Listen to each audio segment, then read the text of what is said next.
How you doing? Welcome to the Paul Report. Got a decent show for you tonight.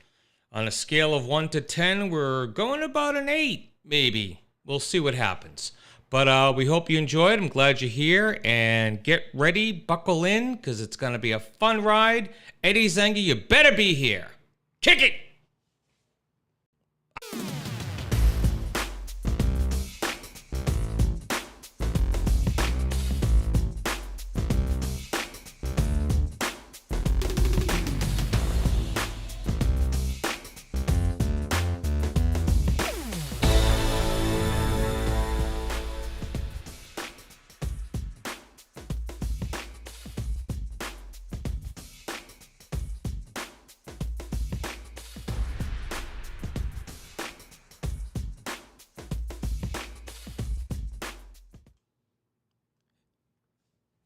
Hello. Woo, take a week off and things go crazy. Did I not do a show last week? I honestly don't remember. No, I don't think I did do a show last week. So welcome to this week's show. I am Paul Kravitz. That's me right here. Yeah. This is the Paul Report, my mostly weekly show, where I talk about stuff that I read from a variety of news sources. I tend to try to stick to as middle of the road as I can. I try to avoid politics as best I can because, as I learned in the 2015 to 2022 realm, I really don't have a lot of experience talking politics, and quite frankly, I don't enjoy it. I don't enjoy it very much at all. So there's that. I will be getting to the chat in just a few moments. I see there are people joining the show, and I do appreciate it. We will be talking about a variety of things this week. We will also have a health update a little later with a twist. We'll also do Hangman because people seem to love the Hangman. We love the Hangman, don't we, people? We love it. Not that I'm going to be hung or anything. All right. So anyway, reading the news today, and there's one thing that I find to be somewhat disturbing. And this has been disturbing to me for a long time. And it is the banning of books. Stanley's here. Hello, Stan. I know I'm supposed to get to the chat, but your name popped up and I wanted to say hi. So I find the banning of books to be somewhat, I don't know, maybe because where I first learned about book banning was Nazi Germany. And as a person who was raised in the Jewish faith, you learn that the word Nazi and the things that they did were somewhat evil. So that's kind of like my impression of book banning, is like people trying to keep information out of the hands of other people, and whatever that information is. So it's one group saying you can't read this, another group saying, why not? What's the problem? If you don't like it, you don't have to read it. If you don't want your kids to read it, don't let your kids read it. But don't put your values on my children, because I may want my children to read this book. So down in Llano County, Texas, which is, I should say the commission is Llano County, which are in the Texas Hill Country, considered whether or not they would shut down their entire library system instead of complying with a federal judge's order that they must return 17 banned books to the library shelves. Now, taking a snapshot of this, they're willing to shut down 3 libraries over 17 books that they're being ordered to return to the shelves. And I find that to be somewhat childish, if you will. So you're going to take away the services of a library because you want to ban certain books. And they wanted to ban it without any kind of public meeting, any kind of public input. They just decided that a few minority groups, not minority groups, but the minority of people did not want these books in the libraries. So the officials scheduled a special meeting for today, which they discussed shutting down the 3 library branches, and their notice said that pending further guidance from the courts. Quote, this action item will include discussion and action regarding the continued employment and or status of the Llano County Library System, employees, and the feasibility of the use of the library premise by the public. Now, these book banning folks want to ban 17 books, or they banned 17 books, and now they're being forced to put them back on the shelves. Now, these banned books, which include themes of LGBTQ plus identity and race, were removed last year without any public input after the Llano County officials declared them pornographic and sexually explicit. Now, I did a search on all 17 books. Well, actually, I take that back. There were like 4 books that had the same subject by the same author, so I looked at one of them. And I'm just going to as quickly as I can, read through the 17 books and what they're about. Just a brief synopsis that I found. Pretty much all of them are on Amazon. So first one is called Caste, The Origins of Our Discontents by Isabel Wilkerson. Quote, the Pulitzer Prize-winning bestseller author of The Warmth of Other Suns examines the unspoken caste system that has shaped America and shows how our lives today are still defined by a hierarchy of human divisions. This is obviously a story about race in America and the ongoing discrimination of African Americans or dark-skinned folks over the white folks and how it's still going on after all these years. The second book, they called themselves the KKK, The Birth of an American Terrorist Group by Susan Campbell Bartoletti. Filled with chilling and vivid personal accounts unearthed from oral histories, congressional documents, and diaries, this account from Newbery honor-winning author Susan Campbell Bartoletti is a book to read and remember. Okay, again, talking about the birth of the KKK. And from what I remember from the reading that I did, it was started by 6 people.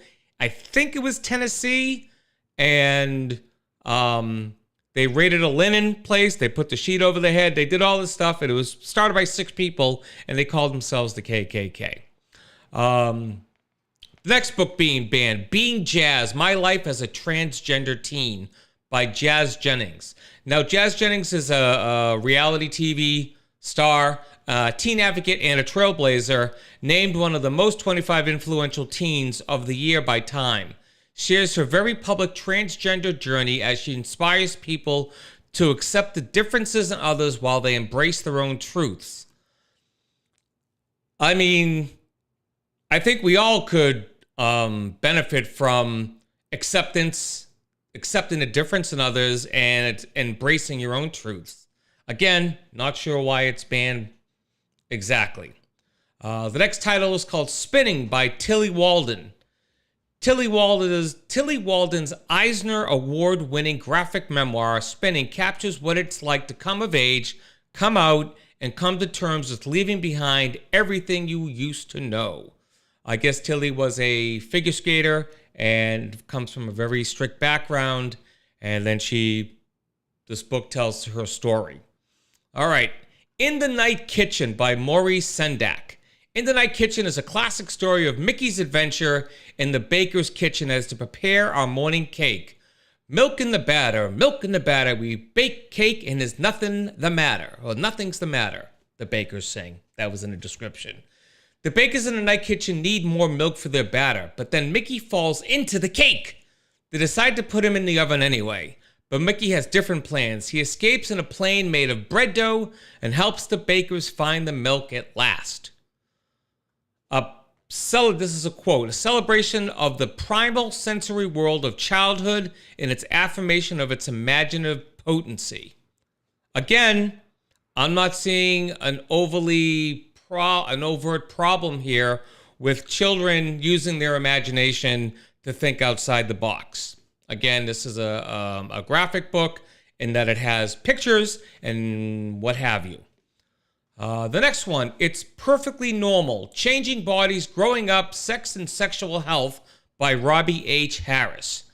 Inclusive and accessible, this newest edition of It's Perfectly Normal provides young people with the knowledge and vocabulary they need to understand their bodies, relationships, and identities in order to make responsible decisions and stay healthy. Now, quite frankly, I would have benefited from a book like this when I was younger because, quite frankly, I grew up without the talk. The most I got for a talk is one day I was having a meal from Burger King with my then girlfriend, Renee. I'm 17 years old at this point. And the front doorbell in my house did not work very well. So I didn't know that my grandmother was at the door ringing the bell. And then she finally pushed it hard enough and it rang. I got up, put down my sandwich, got up, opened the door. She's like, "What's going on? And where were you?" I said, "I didn't hear the doorbell ring." So cut to later that day, my mother approaches me. And this is, I guess, my version of the talk. Is she comes up to me and she says, "Was there any hanky-panky going on between you and Renee?" I go, "No, why?" She says, "Well, your grandmother came by and she said it took you a long time to answer the door." I'm like, "Doorbell?" So that was my talk. The hanky-panky was the talk I got, talking about sexuality and sexual stuff, and that was it. So I could have benefited from a book like this. So yeah. The next one is the one that's by, I'm sorry, no. This one is called My Butt is So Noisy, I Broke My Butt, and I Need a New Butt by Don McMillan. It's actually 3 books, but the description is brimming with fun. This hilarious collection combines all 3 best-selling books about a boy with a troublesome backside. The original, I Need a New Butt, its sequel, I Broke My Butt, and the latest addition to this series of silly stories, My Butt is So Noisy. The children's book duo author of Don McMillan and illustrator Ross Kennard offer laugh-out-loud humor in these delightful rhyming stories, now with an interactive sound button that will keep preschoolers and kids and grown-ups giggling from the first page to the last. Is farting now pornographic? I move on. More farting, be honest with you. This is a group of books by the author Jane Bexley. Larry the Farting Leprechaun, Gary the Goose and His Gas, On the Loose, Freddy the Farting Snowman, and Harvey the Heart Has Too Many Farts. Okay? Now, I only looked up the Harvey the Heart Has Too Many Farts. And it says, poor Harvey, he's just a little heart with too many farts and it's driving away his friends. Will he ever find someone who can love him the way he is? Get rid of the giggle your way through this rhyming tale of silly toot situations and friendship. This book is appropriate for all ages who don't mind silly toot humor that is not overly gross. Words used, and they tell you the words. Words used include toot, fart, gas, booty, and bum. Now, again, farts are funny when you're younger. They can be a little embarrassing at times, like in church or synagogue or temple or wherever you worship. But, you know, it happens. It's natural. Yeah, I know I said fart. So anyway, another book. There's only a couple more here. There's a book called Shine by Lauren Miracle. When her best guy friend falls victim to what seems like a vicious hate crime, 16-year-old Kat sets out to discover who in her small town did it. Richly atmospheric, this daring mystery mines the secrets of a tightly knit southern community. Maybe that's why it was banned. And examines the strength of will it takes to go against everyone you know in the name of justice. Against a backdrop of poverty, clannishness, drugs, and intolerance, Miracle has crafted a harrowing coming-of-age tale couched in a deeply intelligent mystery. Smart, fearless, and compassionate, this is an unforgettable work from a beloved author. Again, where's the problem? Under the Moon, a Catwoman tale by another one by Lauren Miracle. When 15-year-old Selena Kyle, aka the future Catwoman, becomes homeless, she must confront questions of who she is and who she will become. She rejects human cruelty, but sometimes it seems as though brute force is the only way to win, in finger quotes. And if Selena is to survive on the streets, she must be tough. Can she find her humanity and reconcile toughness with her desire for community and love? Last book, Gabby, A Girl in Pieces by Isabel Quintero. Gabby Hernandez chronicles her last year in high school in her diary, college applications, Cindy's pregnancy, Sebastian's coming out, the cute boys, her father's meth habit, and the food she craves. And best of all, the poetry that helps forge her identity. Again,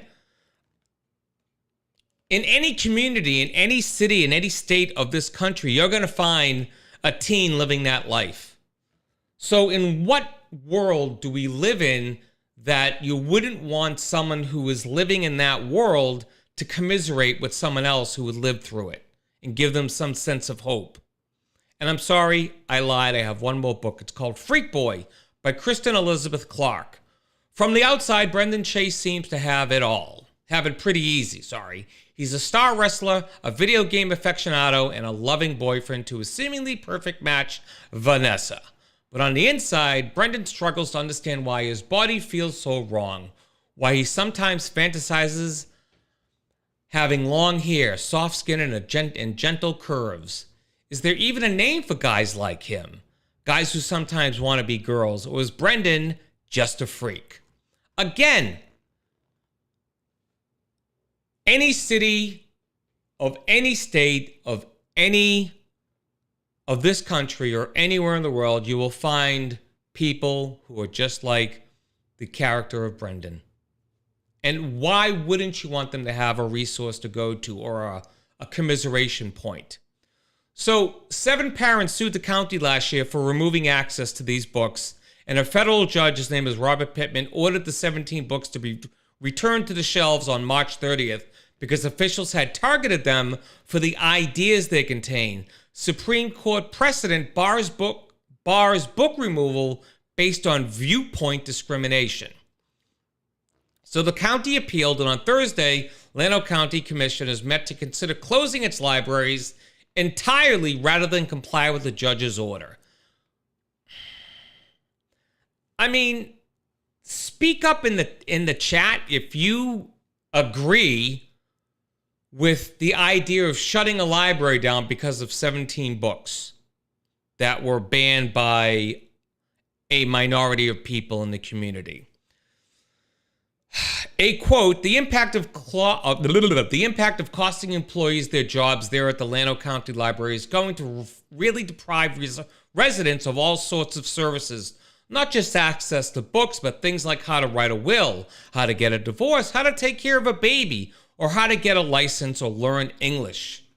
And this is from Shirley Robinson, the director of the Texas Library Association.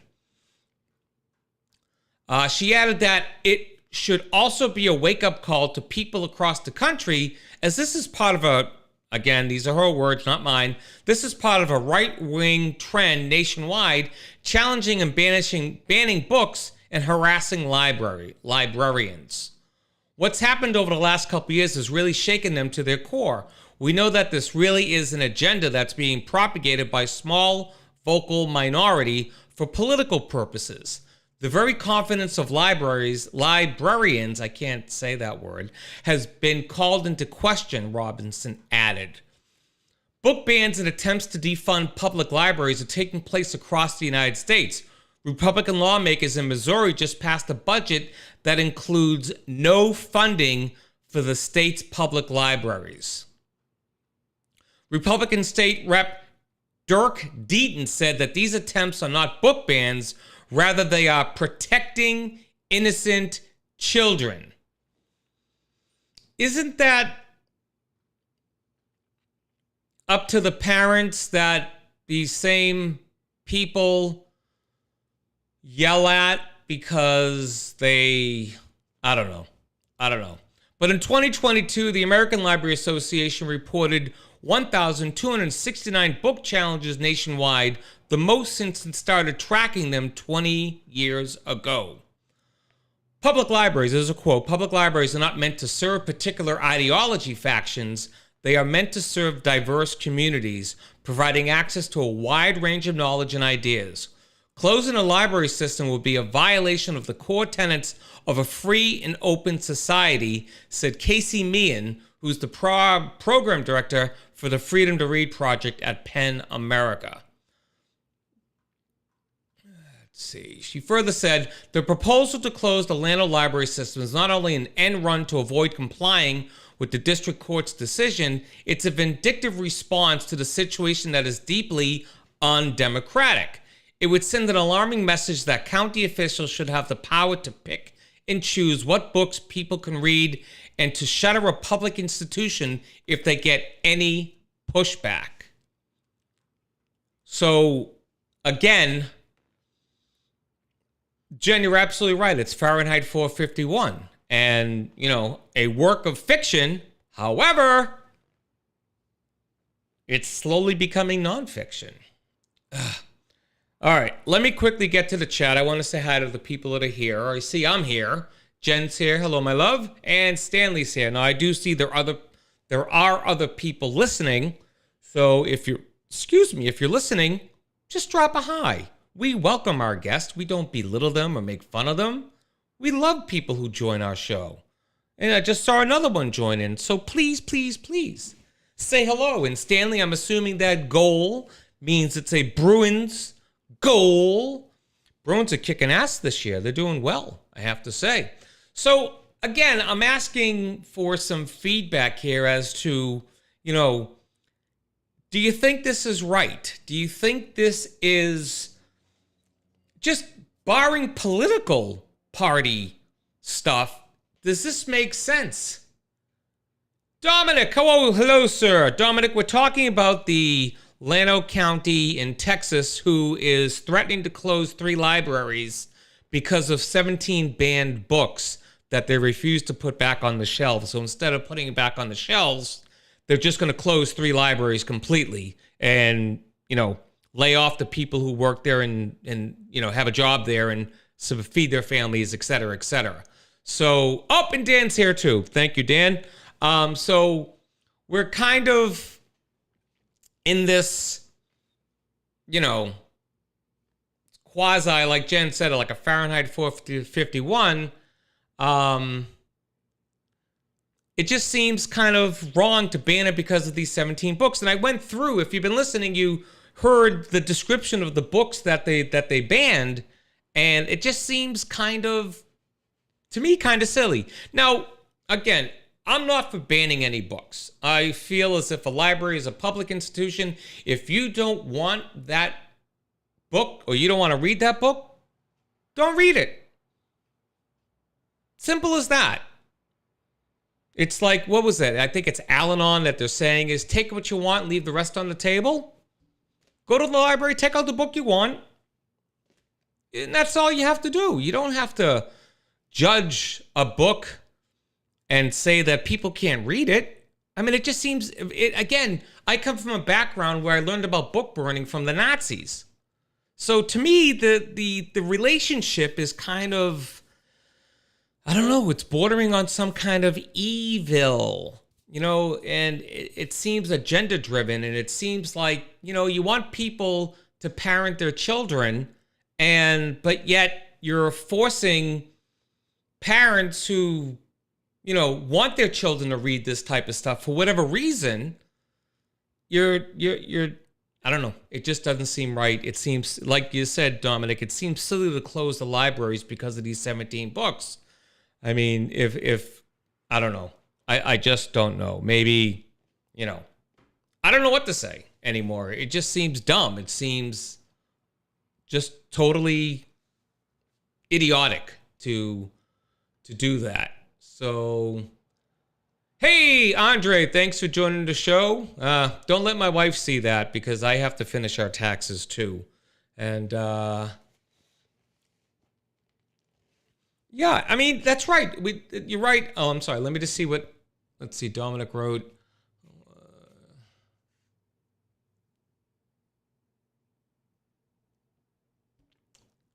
So are you in favor of changing the wording or are you against changing the wording? I'm not getting a clear, I mean, how do I feel overall about them changing the words in books?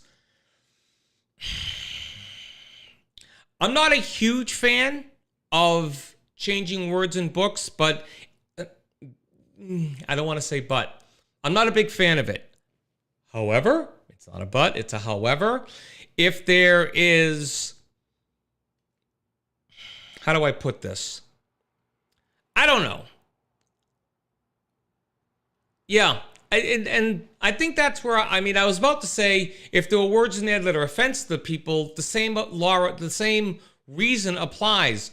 Don't get the book if you don't want to read it. If you're offended by it, don't read it. You know, that's why, I mean, they keep, like, pornographic magazines, like they used to have Playboy, Penthouse, all the ones that, you know, we've ever heard of in our lives. They keep them behind little slip covers so you can't see the cover and see what's on it and stuff like that. And, you know, that to me is fine because sometimes the cover has nudity and you don't want nudity to be seen, you know, in the open public because that's it, like a store and everything like that. But, and Jen, that's a good point. It's like, Stop and Shop closing because they sell Brussels sprouts. Now, quite frankly, I can't stand Brussels sprouts. So if they never sold them again, I'd be okay with that. But my bride loves them. So, yeah, I just think that I think that there's an agenda going on, and it, you know, both sides have agendas. I'm not talking just politically. I'm talking that people want to control what other people see and read and hear when, you know, this country was founded on the freedoms that, you know, it just seems kind of off that they want to ban books. So yeah, that is just, I don't know. It just seems dumb. Just seems ultimately dumb. Oh, I spent a lot of time on that. Good Lord. Good Lord. All right. So my next thing is going to probably start the flames going. But first, everybody drink. I knew I was going to be talking a lot tonight, so I got myself some water.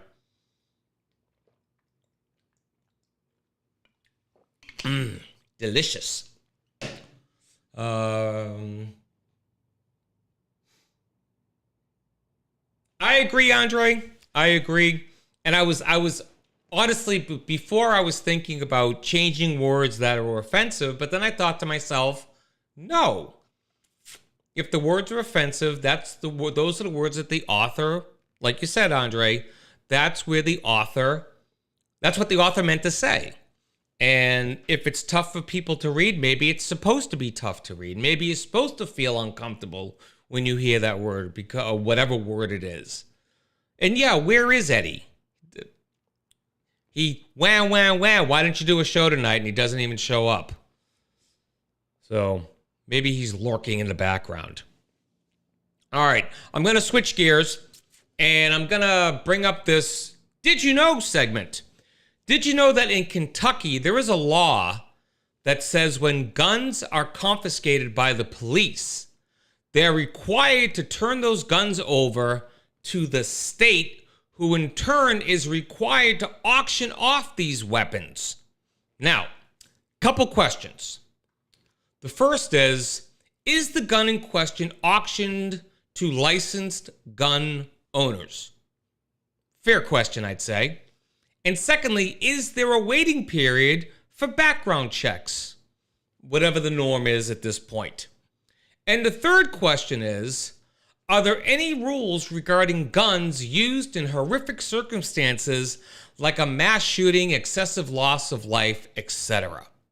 Now, regarding questions 1 and 2, I'm not sure of the answers. I couldn't quite get that far in my research today. But I like to think the answer is yes to both. I'd like to think so. However, question 3 is the one I'd like to dive into a little bit. So on Monday this week, suspected gunman Connor Sturgeon went into the Old National Bank building and shot and killed 4 people. Total of 5, but 4 people at the location. They were Josh Barrick, Thomas Elliott, James Tutt, and Juliana Farmer. Monday night, a 5th victim, Deanna Eckert, died from her injuries. There were 9 other people who were injured in the attack. Now, 3 were treated and released at the hospital. 3 were hospitalized with non-life-threatening injuries, and the other 3 were in critical condition. One of those 3 was Officer Nicholas Wilt, who just graduated from the police academy March 31st and was on only his 4th patrol when he was shot in the head by the gunman at the Old National Bank. Wilt did survive, and he underwent brain surgery, and I didn't get to see an update of how he is faring after all this. Now, all the victims, injured and deceased, were known by someone who is now grieving. Whether they have passed or they were injured, they're being grieved by somebody. So this is where we circle back to the law on the books in Kentucky. The gun used in this attack, which has already touched many lives in the worst possible way, will eventually go to the state to be auctioned off. Now, I mean, I'm here in Massachusetts and I'm liberal, and I believe some sort of gun control should come into play that is reasonable for both sides. Okay, I don't want to go to people's houses and take their guns away, but I would like to see something more in the way of something, okay, in tandem with, dealing with the mental health crisis and whatever else contributes to all this. It's a big picture. It's a big wibbly-wobbly, timey-wimey ball of shit, okay? Now, I just wish there could be a common sense clause somewhere that states that if the weapon is used in a mass shooting, it should be destroyed. Okay, and by the way, according to the Gun Violence Archive, which is, they go by GVA, a mass shooting is defined as an incident with a minimum of 4 victims shot, either injured or killed, not including the shooter. So let me just quickly go to the comments, because I saw some things. So no permit is needed for long guns. Okay. Bob's here. Hey, Bob. Good to see you. And gun use in violent crimes are destroyed after judge's orders. Not in Kentucky. Not in Kentucky, Stan. This law is on the books that these guns will be auctioned off after the police are done with it and the state gets their hands on it. It is a law in Kentucky. Okay, now there is Louisville Mayor Craig Greenberg, who in the interest of full disclosure is a Democrat, is urging legislators in Kentucky to allow for more local control on issues like guns and public safety, saying autonomy is key to addressing the root cause. Mayor Greenberg had his own run-in with gun violence back in 2022 when a man entered his campaign office in Butchertown, Kentucky, and started shooting. Thankfully, no one was injured. The mayor had this to say about the auction law. We have a law that this assault rifle that was used to murder 5 people and that was used to lay in waiting and shoot at rescuing officers that came to the scene. That gun under Kentucky law will one day be back on the streets. Because right now under Kentucky law, confiscated guns are required to be turned over to the state, who in turn are required to auction off these weapons. He says further that this is wrong. This is absurd. That is dangerous. And so hopefully everyone, regardless of party affiliation, agrees that this weapon should never be back on the streets, so we can work together to change that law. So my question to you all is, what are your thoughts regarding this law? Are the rights of gun owners being infringed upon in any way, shape, or form if a weapon used in the murder of 5 people is destroyed instead of being sent back into circulation? I want to be clear that, again, gun control to me doesn't mean go to people's houses and take their guns. What it means to me is just reworking the rules a little bit so both sides get what they want. That's what I'm thinking. So, just curious what you all think. Oh, let me go downwards. Oh, hold on a second, Dennis. Let me help you out with that. Sorry, can't do it. My nipples are for my use only. Thank you. And when I say my use, I mean they're the original Milk Duds. They got nothing going on but the rent. So anyway. So I'm curious what your thoughts are. I am going to take... I don't want to do a promo. I don't want to do that because it has old information on it. So maybe what I'll do is...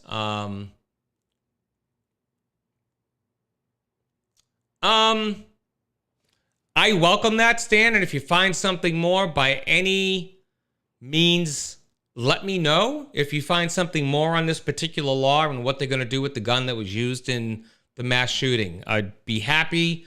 Again, I looked over 2 or 3 articles on this today before the show, and I tend to go to NPR for the most part just because.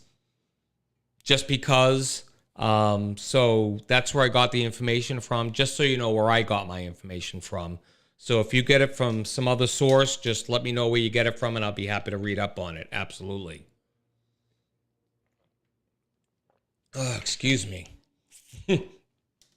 I know, Stan, I know we have a difference of opinion when it comes to news outlets. You know, I can look at you and say, Fox, ha, ha, ha, ha. But I know that that's one of your sources for news. So I'm not going to say anything about it. You know, I think you know how I feel about Fox News, just like I know how you feel about NPR and Reuters and any of the other ones that I tend to look at, and I put more stock in. I get it. I'm not saying they're the best. I'm just saying they're the one I use to give you the knowledge of where I got my information from. Much like I'm asking you, if you go to your Fox Newses or Newsmax or, you know, American Conservative or whatever, you know, just let me know where you're getting your source from. That's all, so I can look at it. Simple as that. So, anyway, that's all I'm saying. Also, Stan, I have a jar of apple butter with your name on it. I just have to hermetically seal it, and then if you want to message me your address, I will be happy to send you an original Paul Kravitz locally made apple butter. So this batch was non-chunky style, just so you know. All right. I was gonna do it tonight, Andre. I was gonna set it up, but then I just got so wrapped up in getting show prep that I didn't actually have time. And you really can't see it, but the behind me, it slopes down at a certain point, like right about, I don't know, here. It starts sloping, so I got to figure out how to deal with that slope and get the green screen up because I can't paint. Thanks. I'm kidding. So yeah. Oh, excuse me. All right, look, I want to play Hangman. So let me get this set up and let's play a game of Hangman. What do you say? Who's in? Game of Hangman. Hanging man. You're hanging the man. All right. I didn't even come up with a word yet. Holy crap. I thought I did that already. We encountered an issue, whatever. Okay. All right. Let me see. I got to think of a good word. Okay.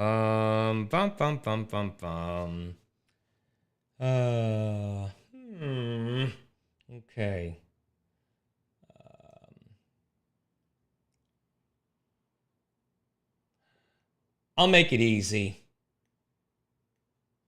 All right.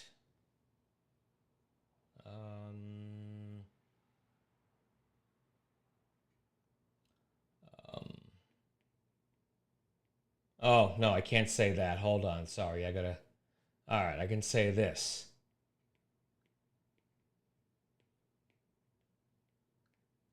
All right, here we go. Bruins win. Woohoo! And Wendy came in while my head was turned. Alrighty. Well, let's get this game of Hangman started. Let me move this over here. Let me get me here. Let me go to... Oh, it is in there. Okay. Let's go here. Oh, you know what I need to do? Once again, I need to plug in the damn thing. Yeah. All right, let's try this again. Yes, all right. The Paul Report Hangman. It's a 4-letter word, and the hint is can be hard. You know, I didn't think about it when I said it, but then I realized, when I wrote it. All right, let me start the music. And let's see. We're starting with Wendy with an E. There is no E. And we got a head. All right, let's have more letters, people. There's a few of us here. Let's start naming letters. Come on. Here we go. H. B. There is no B. And there is no H. B. H. Is there an O? There is no O. All right. We got Sassy Pants being hung tonight with his hands on his hips. All right. The hint is it can be hard. It is not rock. No. I'll make an I for that one. Just because you guessed wrong. I gotta be honest, it's a difficult word, too. So, that's too much of a hint. I think I just gave it away. But it's okay. An I. There is an I. Cross that off. Okay. Now we're getting somewhere. You were thinking that was gonna be in the second slot, didn't you, Wendy? Didn't you?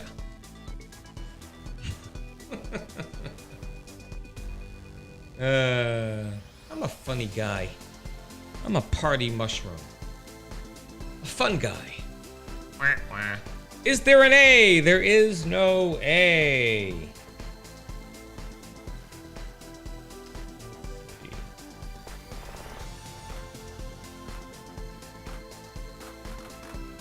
No A. Sorry, let me... Oh, I did cross off the A already. Okay. Come on, we got this. Come on. Is there a T? There is no T.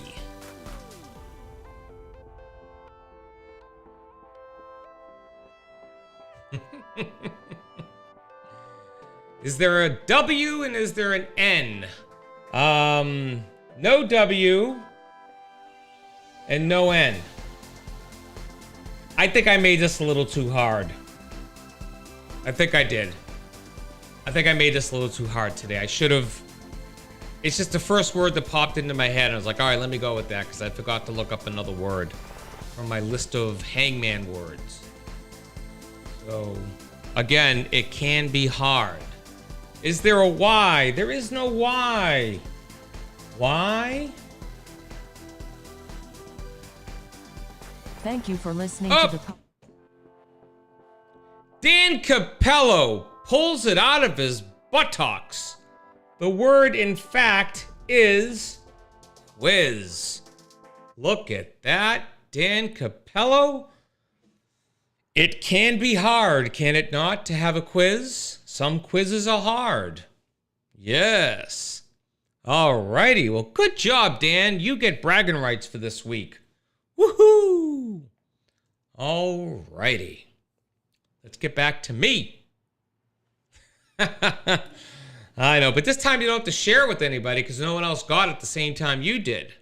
Normally you're running a few little lags behind and you have to share the prize with someone who got it first. I'm just saying.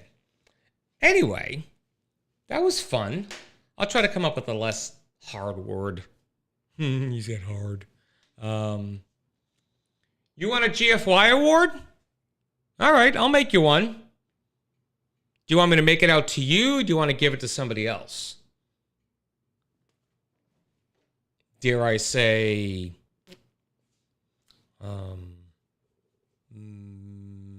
Melvis? You want to make it out to you? Okay, I'll put your name on the bottom. You know, I just realized that, Wendy, I still have yours. I made you one for something. You won some kind of contest on there, and I still have it. It's like on my desk, and I just keep meaning to get it to you, and I honestly keep forgetting, so I apologize. But I do have one for you. I do have one for Ken McDonough as well, because he won the pub quiz when we played it that last time. And yeah, we should do another one of those, another pub quiz night. I think we should do that. Maybe we'll do that in a couple weeks. All right. So in the remaining minutes, I'm not even going to go over what I was going to talk about. Real quickly, what I was going to talk about this week was, as we get older, a juicy. Oh, last time I gave to someone. Yeah, I remember that. Yeah. By the way, I sort of removed myself from his sphere for 30 days. So I haven't been seeing the numerous and, posts about some dead guy. So life has been better since not seeing it, because I don't care. So maybe when I come back to it, when the 30 days are up and I start seeing him again, maybe I just won't care. Possibility. So I was going to talk about tonight, I was having a discussion with my wife because she watched Better Off Dead, the John Cusack 1986, 87 comedy about a kid who has a girlfriend, and the girlfriend leaves him for a better skier, and he needs to learn how to ski the K-12, and he also gets intertwined with a French exchange student across the street living with the guy who molested a bunch of kids, or allegedly molested a bunch of kids, on iCarly. So back in the day, it was a funny ass movie, and I still think it's very funny to today. However, my wife saw it for the first time, and when you see it for the first time when you're the age you were meant to see it at, not meant to, but your age group that it's meant for, the demographic, it kind of means more to you than seeing it, later in life when you're the parent of the demographic, or, what have you. So she's like, it really didn't hit me as well. And I go, well, that makes sense, because you're not in the demographic anymore. So you're looking at it with a different lens. And I was going to base a whole show on that and stuff like that. But you know what? I just say that Better Off Dead is one of the best movies I've ever seen in the comedy genre. And I think that there are so many quotable lines in that movie. And I'm with you. Who was it that just said that? Dan said it was Cusack's best work. Oh, you said his best work was in Weird Science? All right, I don't agree with you on that. No. He had such a small, tiny role, and that was not his best work. But yeah, so it's a great movie for, again, a demographic. But if you're seeing it for the first time when you're older, I can understand why it doesn't, make the connection. That do you know what the street value of this snow is? Look, I love it when he's on the bridge and he's ready to jump. He goes, I'm right behind you, 100%. He slaps him on the back, and he falls over and he lands into the trash truck. And then there are two guys up on the telephone wire, and he goes, look at that. What a damn shame throwing away at a perfectly good white boy like that. Again, can't get away with that stuff these days, but back then, it was funny. It's still funny today. But yeah, definitely great movie. Well, let's see. Who wants to hold my clipboard? Ooh, you'll make a fine little helper. What's your name?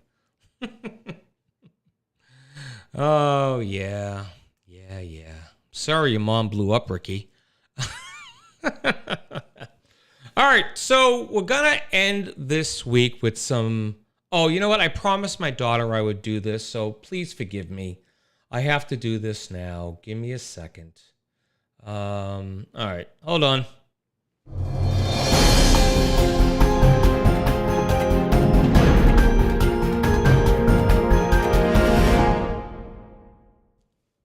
All right, real quick. Geez, what happened there? I'm slanted. Hold on a second. Let's go here, is it? Yes. All right, let me move me over this way, kind of closer to the other one. All right. So this week, 3 people in my household had issues with their eyes, okay? I, last week on Wednesday, had needles in my eyes, okay? On Monday, my beloved had her lens changed for her cataracts. And on Tuesday, I had to take my daughter to Mass Eye and Ear because she had this huge sty on her eyelid, which is from a blocked oil gland. Quite frankly, I hate the word gland. It goes up there with moist, balmy womb and panties. Okay. Or more affectionately known as moist, balmy womb panties. Okay. So yeah, she has a gland that is all up there. So 3 of us had eye issues this week. So yeah, that's the health update. I promised my daughter I would do that.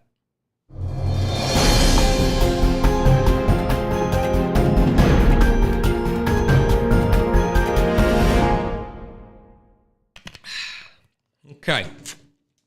That takes way too long. All right, so the big news I have is this.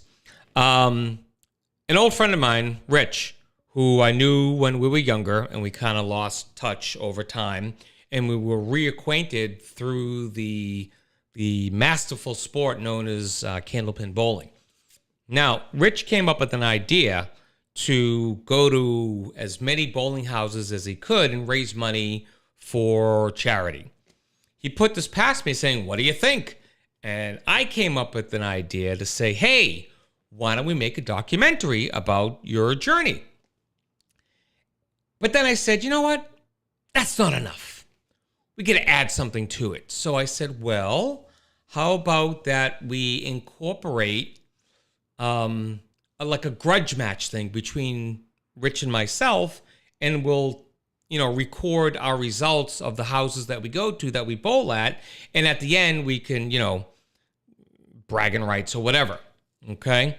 So now we have, us going to different places and filming. And then I thought, well, how about we get interviews of people at the different houses we go to. We get interviews from people who have been in bowling or in candlepin for a very long time, people who know the sport, the history, et cetera, et cetera. It's like, that's really good. So now we have this documentary that we're making that is going to incorporate the history of candlepin dating back to the late 1800s. We're going to have interviews with people talking about the history of bowling, the present state of bowling, and possibly the future of bowling. And then we're also going to do our grudge match thing. So all these 3 things are going to incorporate this documentary, which we're going to be filming pretty much from now until probably the end of this year, maybe early next year. And then we're going to put it all together and hopefully have it available sometime next year. So if you're in this area and you yourself either have a story about candlepin bowling, or maybe you have a relative, a parent, a friend, a child who's bowling and maybe they're pretty good, by all means, let me know. I have an email address here somewhere. Let's see. Where's my email address? I don't have it there. All right. I'll just have to do it from here. Email me. There's my email address. Email me and let me know if you know anybody. I mean, I can actually interview people over the phone. I can do it through Zoom. I can interview people many different ways. So if you have a history or a love for the game of candlepin, or if you hate it, God, I'd love to hear from people who hate it or don't understand it or whatever. But we would love to hear from you.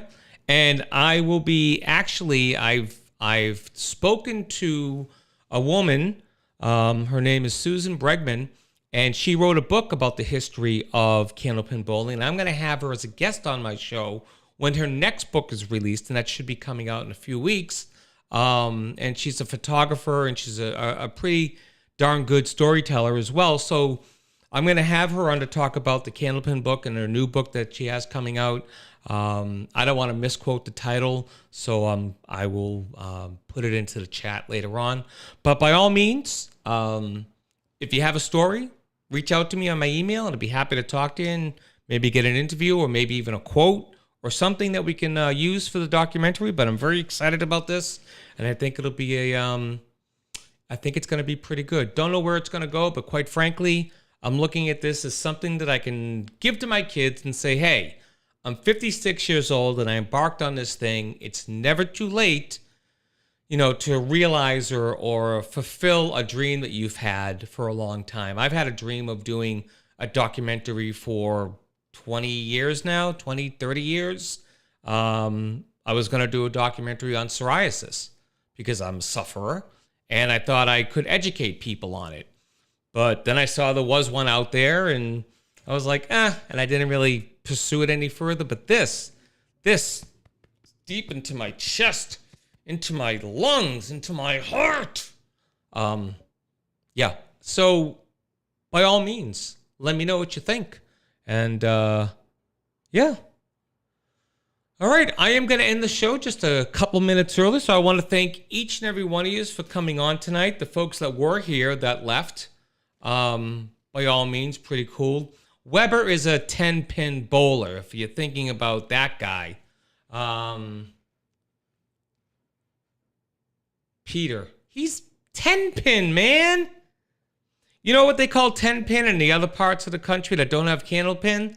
They just call it bowling because they don't know any better. I mean, you got this big, huge ball going at these big, huge pins. No wonder the perfect game of 310 pin is so common. Do you know how many perfect games there have been in candlepin? None. No perfect games have ever been thrown in candlepin. Yes, I know my father was a 10-pin bowler. I am aware of that. I'm aware I was a disappointment to my father because I didn't take up the 10-pin mantle. I wasn't really a disappointment. He and I actually had a conversation about my candlepin bowling, and he thought it was pretty cool that I was pretty decent at candlepin. I wasn't great by no stretch, and I'm still not great, but he thought it was pretty cool. But I still enjoy throwing it. That's the thing about 10-pin is that I can't play 10-pin. I haven't played 10-pin maybe in my life, maybe 10 times. Okay, maybe. Okay, I went with my buddy Jim up in New Hampshire one time. I think him and his wife went. Yeah, I met up with Jim and his wife Stacy, and the three of us went 10-pin bowling. I bowled, for someone who hasn't bowled 10-pin in forever, I bowled 7 strikes in a row. Okay? That's how freaking easy the game is. Because a novice like me, a no-mind like me for 10-pin got 7 strikes in a row. There were people crowding around to see if I could bowl a perfect game. All I needed was 3, 4, 5 more strikes. I would have had a perfect game. So, there you go. All right, kids. I'm going to run. It's 10 o'clock. Have a good week. We will see you next week right here on the Paul Report. You got anything you want to talk about on the show, email me at the email address below. If you have any comments, follow-ups, anything I talk about, again, throw it to the email, and I'd be happy to talk to you about it. Thanks so much, and have a great week. Bye-bye.